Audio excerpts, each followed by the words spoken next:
Study IQ IAS, अब तैयारी हुई अफोर्डेबल।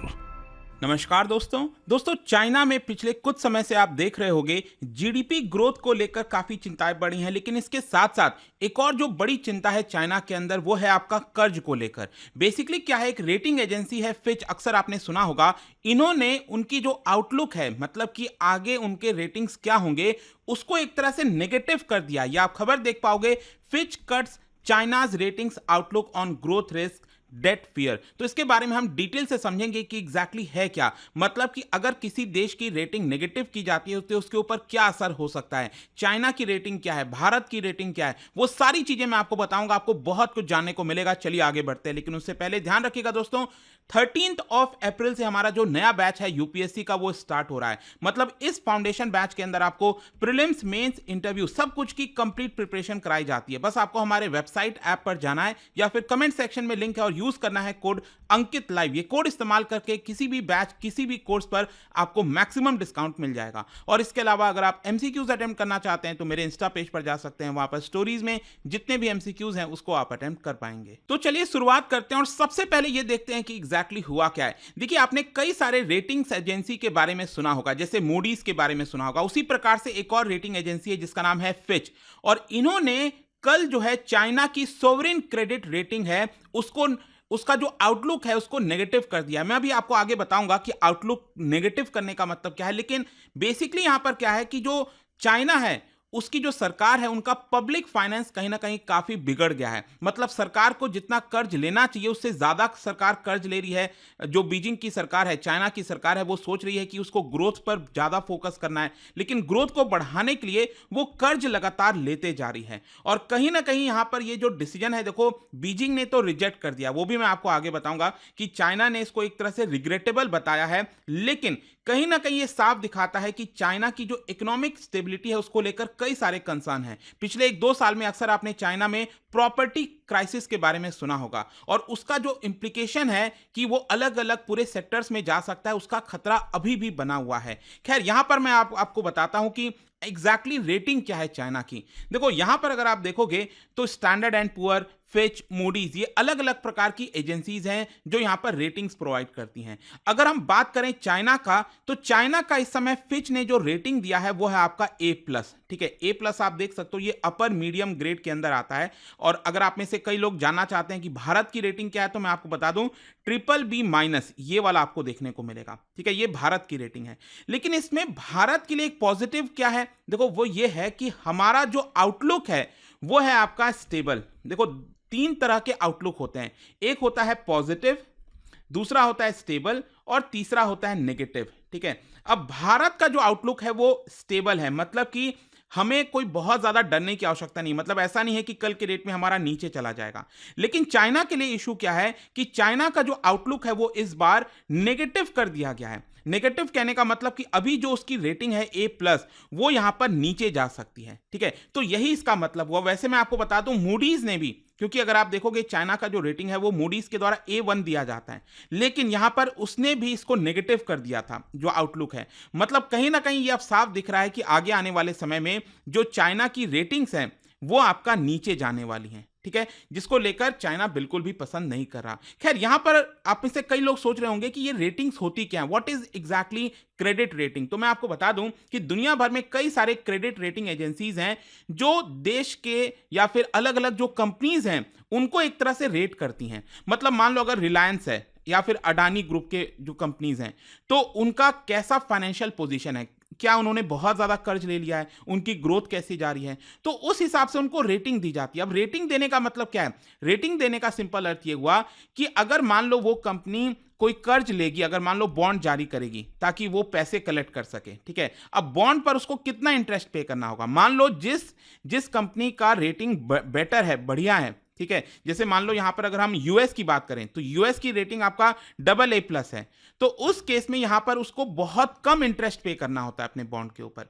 लेकिन अगर वहीं यहां पर मान लो जैसे भारत हो गया, BBB- हमारा रेटिंग है, तो हमें अपने जो भारत सरकार बॉन्ड जारी करती है तो उसके ऊपर हमें ज्यादा इंटरेस्ट पे करना होता है। मतलब कि ये जो रेटिंग है वो ये दिखाता है कि लॉन्ग टर्म सिस्टम में यहां पर वो देश कैसा परफॉर्म करेगा। अगर वो देश या फिर कोई कंपनी ठीक है, अगर वो कर्ज लेती है तो क्या वो कर्ज चुका पाएगी कि नहीं चुका पाएगी, ठीक है। तो इसीलिए यहां पर रेटिंग्स प्रोवाइड की जाती हैं। तो Moody, standard and poor, Fitch, वैसे मैं आपको बता दूं भारत सरकार ने भी कई बार ये आरोप लगाया है इन रेटिंग एजेंसीज के ऊपर कि सही तरीके से उनको रेटिंग नहीं मिल रही है। भारत का कहीं ना कहीं कहना है कि हमें भी यहां पर ऊपर वाला रेटिंग होना चाहिए। जिस तरह की ग्रोथ भारत में है, जिस तरह से हम फिजिकल डेफिसिट को मेंटेन करके चलते हैं, तो यहां पर हमारी रेटिंग ऊपर होनी चाहिए, लेकिन ये एजेंसीज रेटिंग ऊपर नहीं कर रही हैं। खैर, अब क्वेश्चन यहां पर यह है कि चाइना के साथ प्रॉब्लम क्या है। देखो, चाइनीज अथॉरिटीज के साथ इस समय सबसे बड़ी दिक्कत यह है कि यहां पर वो बिलियंस ऑफ डॉलर्स लगातार अपने इकोनॉमी में डाल रहे हैं। मतलब चाइना की सरकार क्या कर रही है, बोरो कर रही है बहुत सारा पैसा, ठीक है। वो बोरो करके पैसा क्या कर रही है, इकोनॉमी के अंदर पुश कर रही है, खूब सारा डालने की पुश कर रही है। क्यों? ताकि चाइना की जो जीडीपी ग्रोथ है वो मेंटेन रह सके। ये चाइना के द्वारा कोशिश किया जा रहा है। तो ऑलरेडी चाइना में इतनी सारी मुसीबतें हैं, जैसे कि आप देख रहे हो कि बहुत सारे कंपनीज अपने ऑफिसेस को, फैक्ट्रीज को शिफ्ट कर रही हैं चाइना से। वो चाइना के ऊपर रिलाई नहीं करना चाहती। प्रॉपर्टी सेक्टर वाला क्राइसिस हो गया, रियल एस्टेट सेक्टर वाला जो क्राइसिस हो गया, तो फाइनेंशियल क्राइसिस, बहुत सारी चीजें चाइना में चल रही हैं कि चाइना कोशिश तो कर रहा है कि वो अपने ग्रोथ को मेंटेन कर सके, इतना सारा पैसा पुश करके।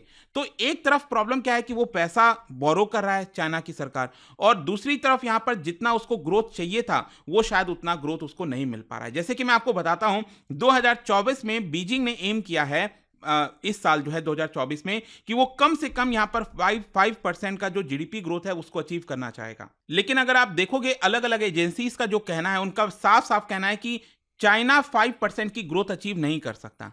तो आई होप आप समझ पा रहे होगे कि चाइना को ग्रोथ अचीव करने के लिए पैसा चाहिए। पैसा वो बोरो कर रहा है लगातार, लेकिन बोरो के साथ ऑब्वियस सी बात है उसका कर्ज बढ़ता जा रहा है, ठीक है, डेट लेवल बढ़ता जा रहा है, लेकिन जितना उसको जीडीपी ग्रोथ चाहिए वो भी नहीं हो पा रहा। तो बहुत बड़े संकट में एक तरह से। फिर इसके अलावा क्वेश्चन यह है कि फिच ने चाइना की रेटिंग्स को जो आउटलुक है उसको कट क्यों किया है, नेगेटिव क्यों कर दिया है। देखो, यहां पर फिच ने भी ये चीज कहा है कि चाइना में जिस तरह का डेट लेवल बढ़ता जा रहा है वो काफी ज्यादा चिंताजनक है। चाइना की सरकार लगातार यहां पर पैसे लेती जा रही है। अब क्वेश्चन यह है कि डेट किस हिसाब से बढ़ा है, आंकड़े क्या कहते हैं। देखो, अगर हम बात करें फिजिकल डेफिसिट की और ग्रोथ की, ठीक है, अब जैसे मान लो क्या होता है कि अगर फिजिकल डेफिसिट बढ़ रहा है, फिजिकल डेफिसिट का मतलब क्या होता है, सिंपल, कि सरकार अपना जो उसका रेवेन्यू है उससे ज्यादा खर्च कर रही है। भारत में भी आप देखते होंगे। तो यहां पर अगर मान लो सरकार ज्यादा खर्च कर रही है, मतलब ग्रोथ ज्यादा होनी चाहिए ना। अगर फिजिकल डेफिसिट बहुत बढ़ रहा है तो ग्रोथ भी बहुत ज्यादा बढ़नी चाहिए। लेकिन यहां पर अब चाइना का पोजीशन मैं आपको बताता हूं। चाइना का फिजिकल डेफिसिट 2023 में 5.8% था, और 2024 में इस साल ये बढ़कर होने वाला है 7.1%। Just imagine, 7.1%।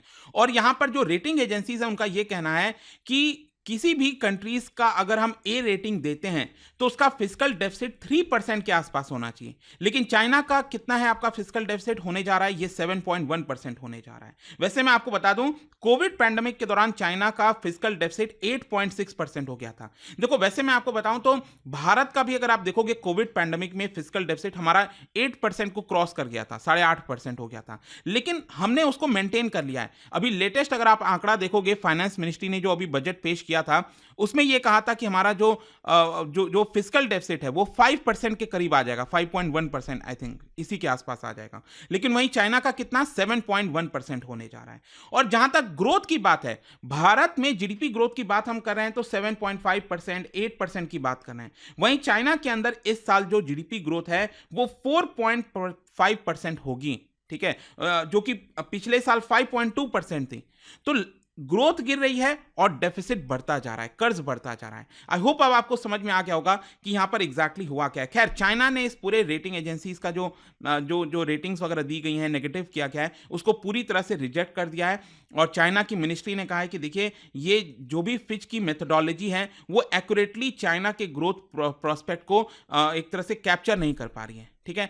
फाइनली कंक्लूजन क्या निकलता है, देखो कंक्लूजन सिंपल सा यही है कि फिच का जो डिसीजन है इसको नेगेटिव करने का, जो आउटलुक नेगेटिव करने का, वो एक तरह से चाइना के लिए वार्निंग साइन होना चाहिए। अगर चाइना यहां पर जो बैलेंस है ग्रोथ और डेट में अगर वो मेंटेन कर पाता है तब तो ठीक है, लेकिन आगे चलकर चाइना के लिए बड़ा मुश्किल होने वाला है। आई होप कि आपको इस वीडियो से आपको काफी कुछ जानने को मिला होगा। और जाने से पहले एक इंटरेस्टिंग क्वेश्चन, क्या बता सकते हो इनमें से कौन सा source of revenue tax revenue के अंदर नहीं आता है, ठीक है, which among the following is not a source of tax revenue. इसका राइट आंसर आप सबको पता है, मेरे इंस्टाग्राम पर तो मिलेगा ही, वहां पर अगर आप नहीं हो कोई बात नहीं, टेलीग्राम से ले सकते हैं इसका सही उत्तर। मैं कई सारे जो एमसीक्यूज हैं वो यहाँ पर स्टोरीज में डालता रहता हूँ। अगर आपको पीडीएफ ये तो टेलीग्राम पर आइए, अलग अलग सोशल मीडिया पर आप जुड़ पाओगे। और जैसा मैंने आपको बताया, अगर आप यूपीएससी की तैयारी कर रहे हैं, कोई भी बैच चाहते हैं, you can just use this code Ankit live to get maximum discount. And I hope कि वीडियो आपको पसंद आया होगा। मिलता हूं आपसे next time. Till then, thank you very much, see you soon. Study IQ IAS, अब तैयारी हुई अफोर्डेबल।